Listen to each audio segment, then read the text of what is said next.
Oh, wait. We're live. Happy Thanksgiving. Happy Day after. Thanksgiving. Yeah. People are still eating food, right? Yeah. I think if you're still eating leftovers, it's technically Thanksgiving. That was like 4 days of Thanksgiving. Holiday for leftovers. So, well, hello, everyone. Welcome to Double D-Fense. We're an all-female New York Rangers and NHL hockey podcast made up of two New York Rangers fans. That is myself, Liz, and Christine, as well as Sarah, who is in Calgary and is a Pittsburgh Penguins fan and also celebrated Canadian Thanksgiving, which, as an American podcast, I think we just completely skipped over. So apologies for that. But, you know, we're America, so we're just going to dominate the conversation on. Let's do both. Yes. Yeah. I think Sarah fits in pretty well, you know, as we move her to the Ranger fan side. We are still working on that each and every game and episode, and edging so closer to getting her into a nice blue shirt. Which is our main mission in life right here. It's getting there. And the Rangers played Pittsburgh also, which we really need to dive into. And we have a lot to cover today. But first of all, we want to wish anyone who's listening a very happy Thanksgiving. As Rangers fans, I think we have a lot to be thankful for, especially over the last couple of weeks. We've seen some really good wins. We've seen some really nice playing. We are recording this on Friday the 24th. The Rangers have just come off a win. Mika Zibanejad finally broke his Zabina drought and scored 2 goals. So that was super exciting. So I just wanted to put it out to you, ladies. What are you thankful for in hockey right now? Go ahead, Christine. I'm thankful for the good games. So I've been able to catch them. Sarah's going to be a little different because I know she's been busy. But watching them and you know, I'm going to take the fact that I'm thankful I haven't seen a lot of trash on the boards because we've been doing so well. So it's been kind of nice, you know. So they'll always find something, though. There's something. Every time I post something, I love that there's a comment, you know.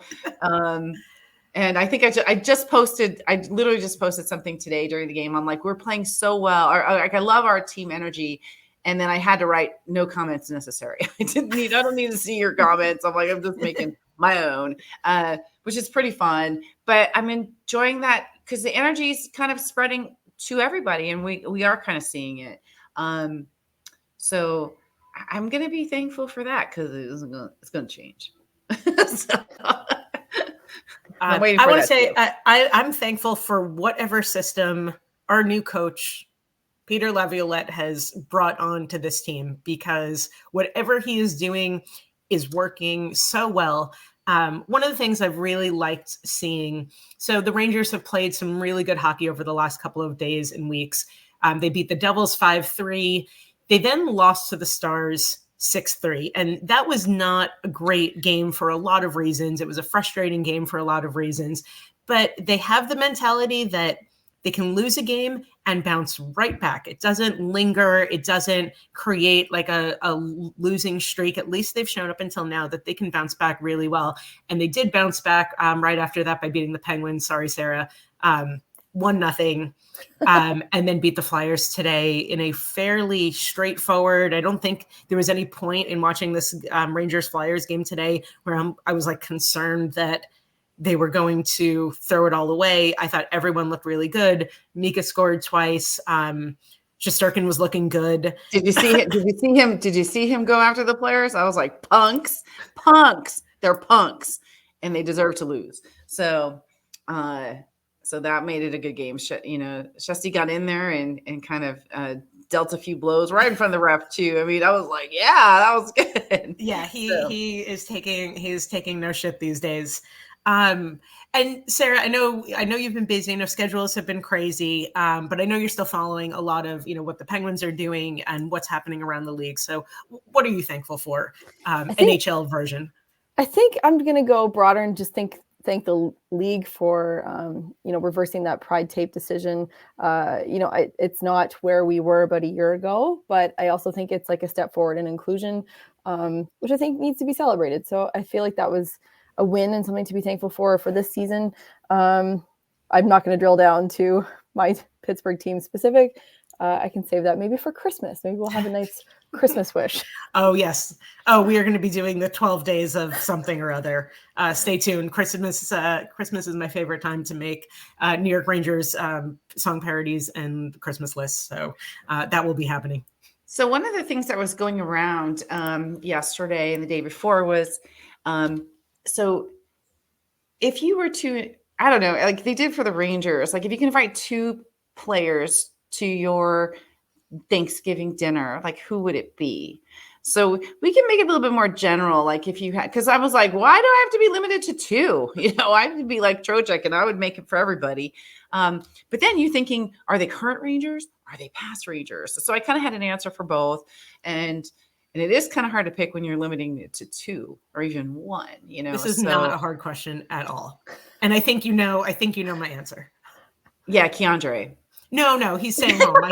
He is not invited. He still can turn over a puck like nobody's business. So, but he's also still can really make up for it. So. Yeah, he makes up for it. He has one move, and the move is to, when he's trying to block a shot, he'll throw himself on the ground. Very commendable. But otherwise, he has never met a puck that he hasn't loved. Like I would invite him if he's serving my dinner, so just to make up for all the stress he causes me, and he comes and cleans my house like that. You know. Well, it was 2. Who did I pick? What would you go on? What would you do? Mika and Kreider for sure. Yeah, and I'm going to be the annoying aunt at dinner who's going to sit across from them and be like, so how long have you guys been together? And they're going to go, oh, no. Like we're just friends. We're not together. And I'm like, no, really. How long have you been together? And that's going to be my entire Thanksgiving dinner. Is just getting them. And more wine until they finally admit it. And I'm watching them do their little hug today. Very, very pleasant. So that's my pick. What about you, Christine? Hold on, sorry. Can I just ask, what questions would Michelle ask at dinner to Kreider and Mika? Oh my goodness. There's so many. Everything. I don't think there's a topic for anyone who doesn't know. Michelle is my mom. She loves a good questioning, and really loves to get to know absolutely everybody in every way possible. She's adorable. She's got my kind of level of excitement. I don't think they would get a word in edgewise, which would be my thing, right? That's right. Michelle, I love you. And we will have to. I'll come back on that. I will get an accurate answer and find out what she'd be asking around the dinner table. Christine, how about you? Who would be your 2? I chose Kakko. I love Kakko too, but I didn't choose him. I chose Panarin and Igor because I think the conversation would be super fun. You know, they're cute. They're cute language barrier. They're all be in Russian language. How's your Russian? I know. I think it'd be really super cute. And they're just so, I don't know. There's innocence in both of them, too, I feel. So, or, you know, at least with Panarin, I'd bring it back, you know?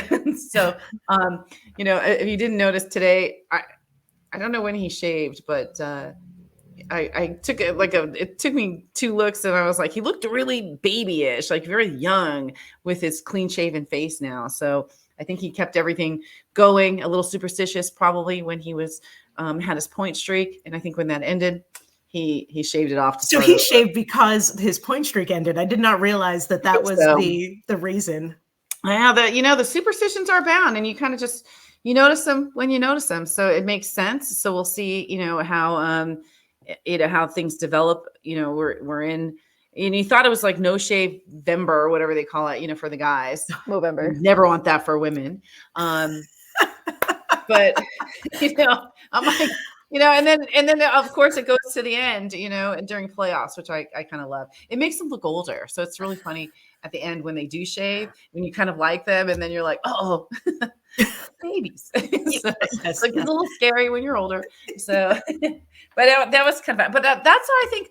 But I also thought beyond that, I think I would pick Richter and Henrik. I want those 2 goalies just to they just got stories and good conversation and stuff. So so that's what I would see. And also, I think last week was, he was inducted into the Hall of Fame. So definitely congratulations out to Henrik for, his emotional acceptance of, getting into the Hall of Fame, and, and then his wonderful family that's always there to support him. And it's just a sweet, loving family. He has, from his sister and his brother to his parents to his wife and kids. It is super cute. And he can make you cry on a dime when he gets emotional. So yeah, I love him more. So Sarah, who is sitting around your Canadian or American Thanksgiving table? I think like Pittsburgh wise, it'd be, I want to see the dynamic between Crosby and Lemieux. Only if Crosby sits at the kid table. and I say it for a couple reasons. One, I want to know like if they end up sharing about, whatever time is left for Sid on the team. And I also want to know like the legacy plan, like, is he going to stay with the organization? I hope he does, just the whole, like that relationship, and then the possibilities of what it can be after hockey's over for Sid, or at least playing hockey is over for Sid. Really interested in that. Beyond that, would love to have Fleury because he's such a jokester. I love that guy so much. But I don't know who else. Like I don't want to just stick with Pittsburgh or Pittsburgh. But Ryan Reeves. I want Ryan Reeves at my table. Reeves. Yeah. Yeah. He'd be fun. He seems like he'd be a good time. Actually, I'd even say Matthew Tkachuk, because I think that guy's a good time too. He's beloved in Calgary. I think he'd be a fun guy. No Sean Avery. Fuck no. No, sorry. Wow, I have no filter some days. No. I don't think those kids are listening. No. We do mark ourselves explicit. He'd probably see my husband and remember that time in the 90s in their high school, and that would be it. Oh, there's a whole story we can get into, which we don't have to get into it right now. But just all in politics too. I don't think it would make for an uncomfortable Thanksgiving table conversation. It'd be interesting. Yeah. Yes. I like stirring things up. I think it's fun, especially if you get them drinking, like we can play this out so that it ends well and makes a good story, in our own mind. So I'm like, I'm ready to play this all out, I one more I'll throw in there is Patrick Waugh. Loved him, probably my favorite goalie of all time. Just the temper on that man, like so many stories as well. Love to have that conversation. Don't know if I could have a whole dinner because he seems like or at least he used to seem like he had a really, really like short fuse. But maybe he's different now. I don't know. It'll just be appetizers. Out. Yeah, on rotation. Yeah, I like that. We'll have to start specifying, which meal. That's funny. See that? These would make for great dinner. Like, too bad they don't auction themselves off, so we can have these opportunities to have dinner with these guys. That's a great revenue stream idea, Christine. We should be talking to somebody in the league. We're on it. Yeah. There's been a lot of other, hockey things that have transpired. I did not realize this, but apparently it has been leaked, the Winter Classic jerseys by the NBA. So this happened a week ago, right? And so I think it came up with the Utah Jazz wearing the Kraken Winter Classic jerseys, like showing up. So it wasn't really leaked. Was it a stunt? Who knows? Do we like the jerseys, right? So they kind of modeled them back after the original team that the Kraken were. And I kind of like it. I don't really like the Vegas ones. So, and then I think they said those were leaked too. I think that was an article I sent you over. So I just think it's more of a publicity stunt. Why would they send, but it was weird. Like, why is a Kraken sending the Utah Jazz like jerseys? They're just not even affiliated with anything. It was so bizarre. Well, is Utah the next expansion team? For the NHL? Yeah. Ooh, that's interesting. I have not heard Utah being thrown around. I've heard other cities being thrown around as potential next expansion teams, but I have not heard Utah. That's interesting. I've heard Atlanta and Quebec City or Montreal, like getting another team. I've heard Quebec. Yeah, I've heard that for a long time.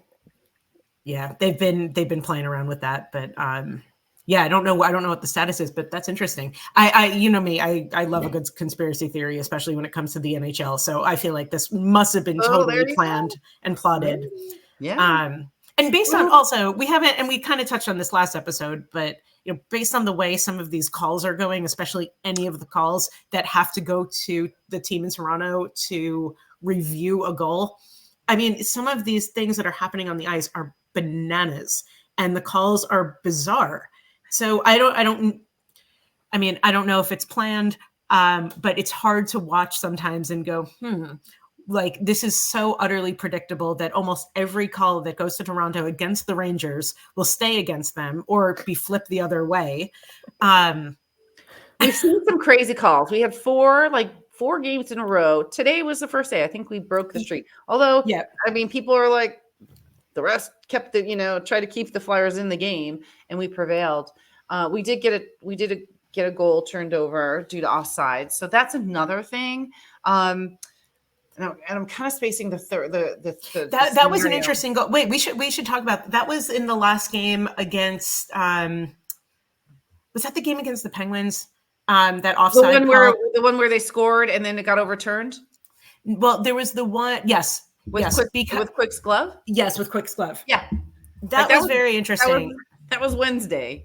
Yes. Okay, so that was the game against the Penguins. Yeah, it started with the first two games starting on November 12th, which was my birthday. That's how I know, because I didn't see that game. But that was where they didn't call, we scored, and then they said, no, they meant to blow the whistle. They meant to blow the whistle. So the ref blew the whistle. The puck then went through Shesterkin's legs into the net. But clearly the ref had already blown the whistle. So that was against the Devils. Yeah. So they reviewed it. The day before that was the opposite. Yeah. Oh, yeah. There were two. There were two calls. Yeah, there were two. Both went against the Rangers. Well, there was the one that Cooley scored. The puck was totally in the net. The ref blew the whistle after, and then they said it was disallowed. Then there was the one where the ref did blow the whistle. It went into the net, and then they said, it was still part of the same play. So that goal counted, and both were against the Rangers. It were both opposite, just crazy whistle calls, and then there was another. I forget what the other one was, to be honest. So the one that happened with Quick's glove. Yeah, this was interesting, and this was a very smart move by Laviolette. In that, so Quick's glove had gotten knocked off by one of the players, and he was trying to signal to the ref that his glove was off and that it was interference and stop play. Pittsburgh scores.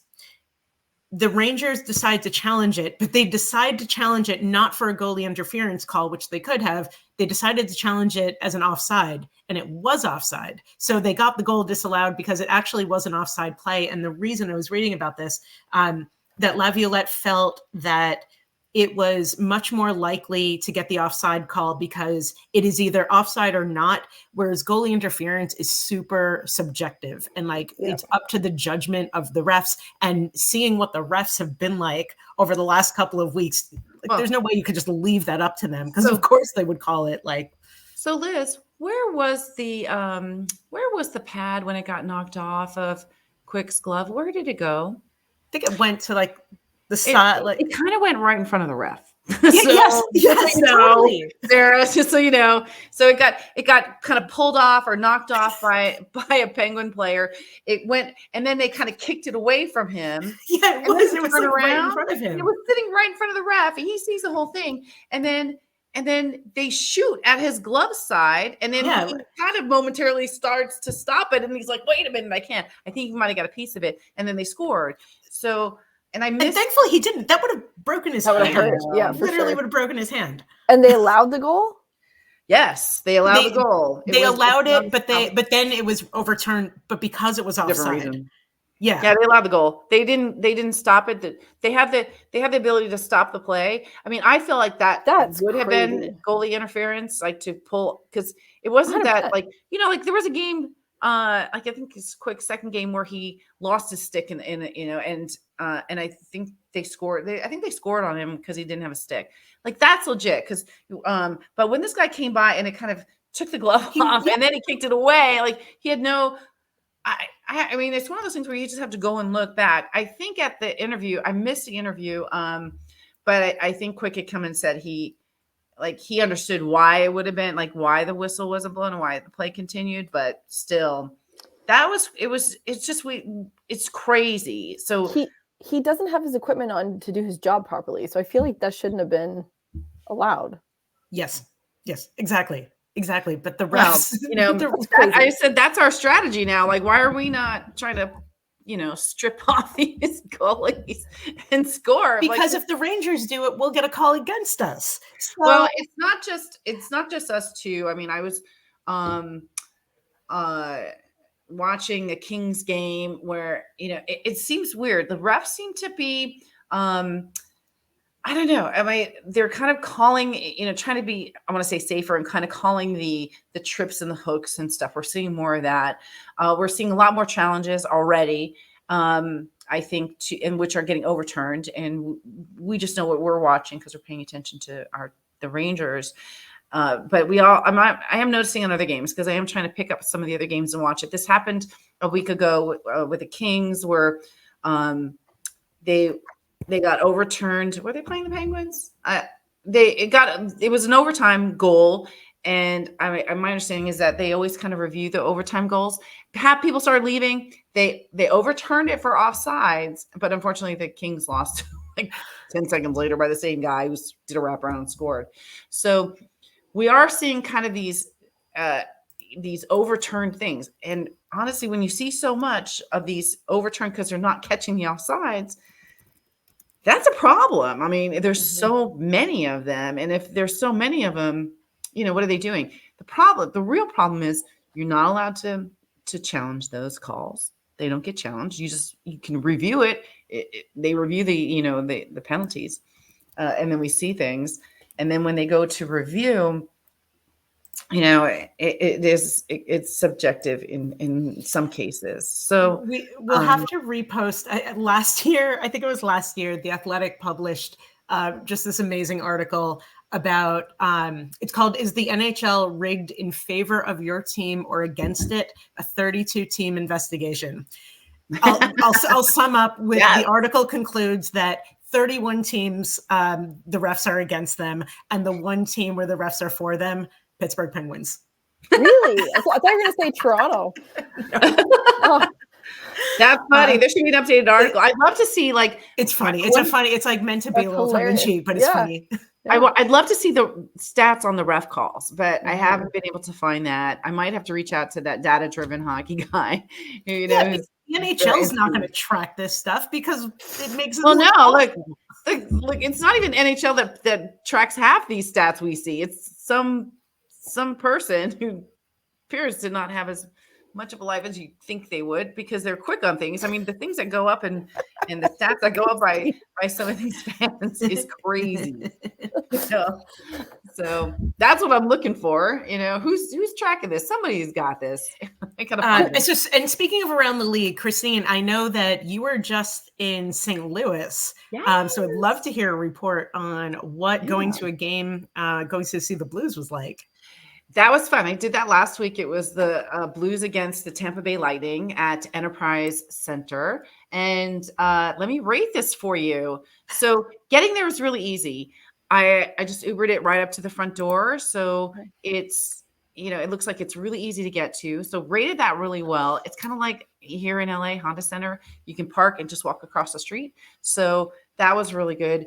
The city there seems to be really dead and more like corporate. And then I'm hearing things like it's not safe around at night. So for a pregame or postgame, it was a boo. I mean, they rated low. There wasn't anything around. So I don't think you could go and really kind of pregame or postgame around there. I think just people come in there and then they leave for stuff. The arena was nice. Apparently it was redone a few years back. So everyone was really nice. So I got a drink. So another thing to rate it on is, did it cost me an arm and a leg? No. Yeah. Are we Vegas prices? Are we Madison Square Garden prices? Where do drinks? How much was the drink? It was $16 with tip and everything for alcohol. There was alcohol in it. Yes, I got $16. That's pretty good. So I had to send proof of that. So the drink price is decent. We do have to start tracking this. Yeah, and we'll compare it to whatever Vegas is going to blue and price wise too. I ended up like 4 rows from the ice by the face-off circle on the Blues side, and $80. It was $80 for a ticket. What? That's amazing. Yeah, it was. Oh my God. Good. My Uber ride home was the same price. So that would, and then I ended up getting some food too, which I'll tell you, like I ended up with some chicken and fry, like chicken fingers and fries, and their fries are really good. They seasoned with like pepper. I mean, they were tasty. And so every time the play would go down toward Tampa Bay side, I would eat. I didn't want to get caught with people like, oh, I see you, and I'm shoving food in my face. So. But that's a great problem to have because you're sitting so close to the ice. Yeah, that's what I need, a mouthful of food. Like, I'll be honest, the times that we've gone to games together and we're at Madison Square Garden or in Vegas, we are nowhere that the camera would ever pick up. So, well, I mean, I was wearing my Ranger scarf too, which kind of blended in with the Blues colors. So I blended just enough. You know, I was still by the, you know, I sent, you know, I put pictures up and shared it, and it was fun. They shut out Tampa Bay, and then they went on to lose to the Sharks. So I don't understand that at all. But I'll tell you something. I forgot. Like, so the fan favorite there is Buchnevich. So everybody, the kids had signs for him. They were giving out, he was throwing out pucks to people, and he is a favorite. So, so it was good to see some familiar faces and stuff there. I didn't recognize anybody on Tampa Bay. I was talking to some guy next to me. I'm like, what happened to all your players? So any weird Blues traditions, like the whole shame thing in Vegas? Did they do anything funny? They have a T-shirt guy that whenever they score, he yells out one or the number of goals and then chucks a T-shirt out to the crowd from somewhere that he's sitting. So sounds a little that low rent. They I think I posted a picture where they did like Snapchat filters over people's faces and stuff during intermission, which is pretty funny. And their chant wasn't so bad either. You know, they have a little bit of a Rangers like a goal half song chant thing. Yeah, their goal song. So it was fine. Everyone was really nice and friendly. So I overall had a good time. It was a good game. And yeah, easy in, easy out. People were, they have great statues outside. Brett Holt has statue outside, and they have the Bennington bobblehead inside. I got a picture of. So it was fun to kind of walk around and get a feel for the people that were there and all their fun jerseys and stuff. So yeah, I had a great time. Overall, a great arena, great experience, great food, cheap prices. So if you're ever in Missouri, hit up a game for sure. It's definitely one of the highlights there. Did you spot any weird jerseys? Like, was there the one person who's always wearing the Quebec Nordiques jersey, or just the jersey of someone who wasn't even playing? I mean, I guess you were that person, sort of. I kind of the Rangers. There were a couple other ones. Who else did I see there? Might have been a Penguins jersey. I forget. There were one or two other odd ones, you know, just not at the team. But I got a picture of this couple who, again, I love the couple that are mixed, you know, like where they're each a fan of the teams that are playing. So the girl was a fan of the Lightning and the guy was a fan of the Blues. So I got a picture of them. And there were a couple of people with their friends that were there too. The guys sitting next to me were from, they were from not Colorado, Arizona. So they flew in to watch the game. So it was easy for them to do that. So and they were each a fan of, like, one was a Blues fan, one was a Tampa Bay fan. So they flew in for that to watch the game. So people were traveling around and just having fun. So overall, it was a good game, exciting game, and I definitely enjoyed it. So I'm glad I went early on my business trip to kind of check that out and do that. So we will, as we explore more and we get Sarah down to the States to kind of, she can rate our arenas down here, and we'll definitely have to start that. We'll have to create a ranking order of, you know, overall, you know, things for prices and food. And so how much is a drink in Calgary if you're going to? I was just thinking that I bought 2 tall cans at the last game I was at. It was like $35 Canadian for both. Together. Yeah, yeah. I've heard it's like I spent $20 on a mango cart for myself, like each, like the giant cans, at the Ontario Reign game, which is the AHL team. He's like, Mom, that was my gift. He's like, Mom, I just bought you a $20 beer. We're also still in a really old arena and we're getting a new one. So I think that's why. I've heard in Edmonton it's $18 a drink, and I can't remember what I paid when I was there. So are they redoing this one, or are they like going to start from scratch somewhere else? Starting from scratch. It's the same area, like same grounds, if you will, just different section. Have they broke ground on it already? Like, is it? I believe so. Yes, where we used to park for when we went down to the games, that's all like for the new arena. So they must be doing stuff down there. Downtown right now is a gong show for Calgary, and the C train, that like the subway that you can take all the way down there that drops you right at the arena. It's now under construction for the next 9 days. So I was supposed to go watch the Vegas game on Monday, and I gave my tickets up and switched with somebody in our group because it was like, to get home from the Kiss concert a few weeks ago was like 2 hours, where I could have just drove and been home in like less than 40 minutes. So yeah, it's bananas. I'm hearing this from a lot of people, to be honest, about sort of like the inconveniences of getting to and from different arenas. And it's a detriment to several locations. I was talking to somebody recently who has season tickets to the Islanders, and he was saying that even the way that it's structured, like with the new arena that they play at, the trains, like there aren't enough trains. They don't run at great times. It's the same thing with the Honda Center in Anaheim. Like, we should theoretically be able to take the train right there to the Honda Center, but they don't run the trains at the right times to be able to get people to the game or to leave the game. Like, you either have to like wait 4 hours after. I went to the Islander game, and they have 2 trains. So they have a train that pulls right up to the arena, and they have 2 trains that go out afterward. And they make sure that it's after game time. So if let's say the game ends at 9, I think the train's at 9:30. And then but everyone trying to get on that same train. So but it was fine. We did it, and it was fine. So, and more come in, but again, it's a special train. You can take other ones too, but this one just takes you right up to and it was fine. And again, they had 2 going out, so you didn't have to rush, as opposed to Madison Square Garden, where you see people who know that like they can't stay for overtime or anything, that like any anomalies for that, because they know they have to go down and catch train, and they bolt. But at least at Madison Square Garden, like the trains are right there, and also there's 800 different forms of transportation that can take you to and from Madison Square Garden. I mean, the thing is, you may have to wait an hour, because it's at that time where they start to slow down. So people don't want to do that, or they have to take more local. So there is variations, but still, you see the people, and you'll see it clean out after a regular game. So overtime at Madison Square might be kind of scarce because people know they have to catch their trains. I found a perfect parking spot across the street so that when I leave, it just takes me down a one-way street all the way down to the Hudson River. And then I just make a left and get on the freeway over, where I usually stay. So, you don't want to do city streets like that too. So you just got to know where you are. But yeah, the Islander one's not bad. Even here, even the Kings, like the subway takes you like 10 minutes away.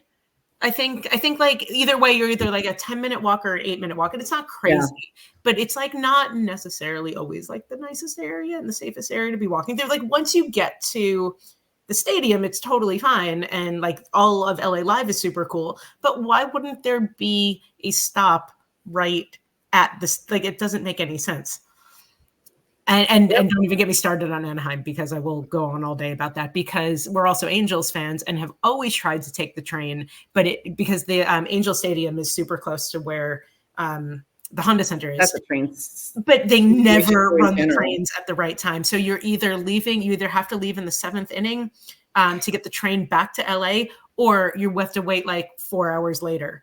They built that train station specifically for those arenas. Yes, it's so right there. There's a lot to unpack. We don't even have time to get into LA and California. Right, when we're there, because it's not great. We'll take it in person. Oh yeah, it's in January. That's next year. Yeah. So speaking of which, we are already starting to plan out 2024 for what games we're going to hit up when the Rangers do their West Coast tour. So we will keep all of our listeners apprised on that, and we would love to see people in Vegas or LA or whatever city you can turn up in. Exactly. It's going to be exciting. But let's talk about other teams right now. So we're still hearing about Bedard. We're still talking about Connor McDavid. There's a lot of funny trade scenarios that are being circulated for McDavid. But it's all BS. It's all BS. It's pretty you funny. Think? Well, they literally make them up and they make them like look like a meme, and then they post it. And now everything I see on like Twitter, I have to go, who is actually posting this? Because 90% of it is literally just made up. For sure. But he's he can't be very happy with what's going on. I really liked Jay Woodcroft. I mean, his firing was coming, but you change the coach out. And we all know how long that takes to get find your rhythm, do all the things. But I don't know. Edmonton's got a long road in front of them. And I honestly don't see McDavid sticking around. Yeah. Yeah. It's true. It's funny because, again, they've been seeing things. And people make mistakes. I just saw a funny meme where apparently they listed Nylander as a Ranger, and so someone's like, the trade's done. So it was funny. You got to kind of just read into it. And Matt was reading me all these posts on Reddit, for McDavid. So yeah, you see them still struggling.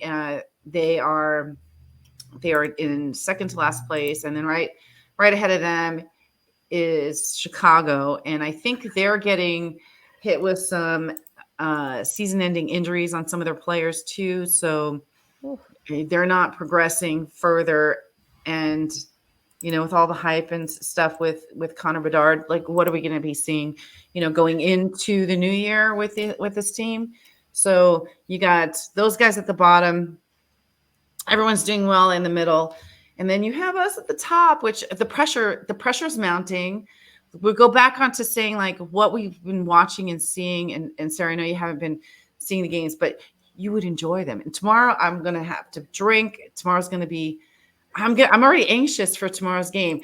Not only do we have a great game against the Punks in Philadelphia, but Boston just lost their second game and they lost their minds again. I kind of flipped it over with 11 minutes to go. They're getting penalties. The crowd's yelling BS, which is so Boston. And now that we go into playing them tomorrow at MSG, we are talking Boston, Vegas, Rangers are hitting the top 3 spots in the NHL right now. We are behind a game or two between the two top teams as well. So, and what's the pressure? What do you think the pressure is like sitting at the top? I mean, it's a curse sometimes, right? What about Boston? How are they looking without Luch? Oh yeah, we have that development over the last couple week as well. Couple of crazy stories. They've been fine except for today, which they lost to the Red Wings. Oh, actually, speaking of the Red Wings, I did catch one of their games a couple weeks ago. They look like the old Red Wings. There's some 90s Detroit style hockey happening there.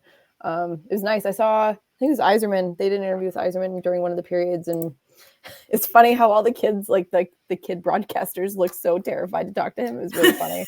It was so funny. And they're trying to crack jokes and he's not cracking a smile. That was amazing to watch. But yeah, that whatever's happening over in Detroit, I would be surprised if we don't see them in playoff scenarios. I think there's somebody that we should be keeping an eye on in terms of the season and playoffs. Yeah, definitely. Exactly. So they played well today. I was watching part of it. And the Canucks too, they are hanging in second place in the Pacific Division after the Golden Knights. They're right on everybody's tail. It's interesting because I think they've had a couple of rough years. So that'll be another team to watch. Do you think, is it possible? I'm not thinking salary cap wise or anything like that, just pure logistics. Do you think it's possible for the two Connors to get together and play on the same team? Well, you know what's funny? I didn't even think about that till you just said that right now. That's funny. Why did I not focus on that? Can we not that I want to manifest it for anybody, but it's just something that's been in my mind. That's they'd be fighting over ice time. I don't know what the coach would do on that one. That'd be a curious thing. Well, why don't we throw Jack Hughes in that team too? Let's just have a team of like annoying 12-year-olds and see what happens, I had to watch the New Jersey feed the other day, and I thought I was gonna just jump out my window because between like oh my god, but Hughes is great, Hughes is great, Hughes is great, Hughes is great every 2 seconds by their announcers. Their commercials were like of funeral homes and stuff. It was so depressing. Oh, that's terrible selling. Oh my god. I'm like, what is happening here? I'm like, it's so. If I took shots for all these kind of things I'm seeing, I would be in serious trouble. I have to comment here on the funeral home ads. I come from no, seriously. I spent 7 years of my entertainment industry career in radio, like digital radio. And I'll never forget the fight between the programmer and the sales team about the pre-roll ad on the stream is a funeral home. It is like the most depressing thing. So and even depressing. When you were like upbeat about it, like you were upbeat in the messaging, it's still a funeral home. Like, oh, what does it say about your season? Yeah, that is. It's an afterlife party, and it couldn't have been to the worst targeting because it's like a top. I wouldn't say top 40. It was like a hit station, so it's younger demo usually or moms, right? It's not old people. Or like, your demo for a funeral home ad. Sorry, not to be super specific, but just the worst in terms of selling. Who sold those ads? I definitely need to thank you both for my gift of ESPN Plus that has saved me from having to do this again, because I'm like, oh no, it's not working. I can go now to ESPN Plus and be able to watch the team with the feed I know best. But other games, I'll tell you something. When watching some of the other ones, again, some of these other teams have been very complimentary for the Rangers, and the other teams are playing. So it's nice to see that and to give more of a neutral kind of outlook, which is I feel that's what all the announcers should be doing when they're broadcasting a game. Regardless, I mean, they know the team better, but broadcast on a more neutral kind of level and not as such extremes as like Boston or the Devils or some of the other ones I've seen, so there are other ones that are really good and they're fun to listen to. Again, I think my favorite outside Sam is the Kraken, so again, I like the Kraken. Yeah, they have good announcers. They're great. I love her and they're fantastic in how they report things. So they're enjoyable to watch as well. How's our favorite Emily Kaplan doing? Who? I haven't seen her in a minute. Did she get cut? I don't know. There was some other lady today during the game. I actually have not seen her pop up in a while. She's only she's not on the ESPN Plus broadcast, is she? She'll pop up on the TBS broadcasts. Maybe that's when they're on TBS TNT here. Oh, okay. We'll have to do a little research, and also don't forget. I'm like, no, Emily Free days are good days. And I do believe that Big City Greens, the NHL edition, is coming back, so we will have another. No. There will be another cartoon hockey game. God. Like she's got the old lady, like why do we have to get an old lady goalie? I still cannot believe we convinced a bar to put that on. I was just gonna say, I wonder if that bar is gonna play it in our honor. Yeah. We can call it and make it happen. I think that might have been the greatest night of my entire life. Like really, that ranked up Castleton Corner. So we'll definitely do a shout out to them on Staten Island. Yes. For so many reasons. When I was what were you? Intro. And then wait, you were tall girl. You were blue shirt. I can't remember what. Were they all? I was tall girl. There was Canada. Blue shirt. In blue shirt. Yes. Yeah. Works. That was a good trip. Write those into our IDs. Yes. So much fun. Well, on that note, ladies, I hope that you enjoy eating your Thanksgiving leftovers. Sarah, I hope you have a very nice another Thanksgiving today or tomorrow. That sounds lovely. That sounds very lovely. We have a Friendsgiving tomorrow as well. So it should be nice, but we'll be watching. With a lot of drinking because we got that game early in the morning. So Definitely a lot of positive energy to the team. Yeah. It's going to be right now it's the game of the year, literally. It's taking us into the holiday season and through the rest of the year. So I don't think there's going to be a better matchup and a game to watch than tomorrow. Most importantly, Christine, have you put any thoughts to Bruin Rangers drink pairing? So for anyone who doesn't know, we do on our Instagram page a drink pairing for every single game. And Christine comes up with most of them because she's awesome at it. So any thoughts for it's a given. Today was coffee with a little added, a little extra additive, I think, because I know these guys like their coffee. But tomorrow, since it's a Saturday, it's going to be a classic Caesar, but I'm going to try to find something fancy, to kind of get things started. And I will definitely be making my own and drinking it. Because it's 10 a.m. We'll be watching the game tomorrow at 10 a.m. Most people, by the time you listen to this, it'll be over. But we're in LA, so the games are. I don't mind these early morning. We got 2 early morning games in a row, and that's what we're going to follow too. Because I know that Matt and Josh, my kids, went to the Ducks Kings game today, and that game started at 12:30. So now we had a day on Tuesday with no hockey due to scheduling issues. We'll talk about that next time too, and see if we're going to get more of these kind of oddball times, which is also something new we're seeing this season. There was no hockey last night either, which was disappointing. There's typically nothing on Thanksgiving, which is fine, but the Tuesday night one was bizarre. And it had to do with the teams and traveling in their own schedules. So I guess what I learned more is that the teams actually do have more of a say in what they schedule and than I thought. So we'll look into that further and we'll kind of see like upcoming times. And so, because even a 12:30 start for a Friday game is weird. And then, and aside from that game, that day where all teams played and they went every 15 minutes. So that was crazy too. The 12:30 game, is there like a concert or something happening in the event after? Maybe they have stuff to set up? I don't think so. Weird. But still, it's not something we've seen before. No. Before we go, I do want to say how much I enjoyed the last episode. I thought you guys did a great job. Matt was amazing. I can't wait for the next one with him. Thanks, Sarah. That's awesome. Yeah, and the Regina reference. Person when we're there.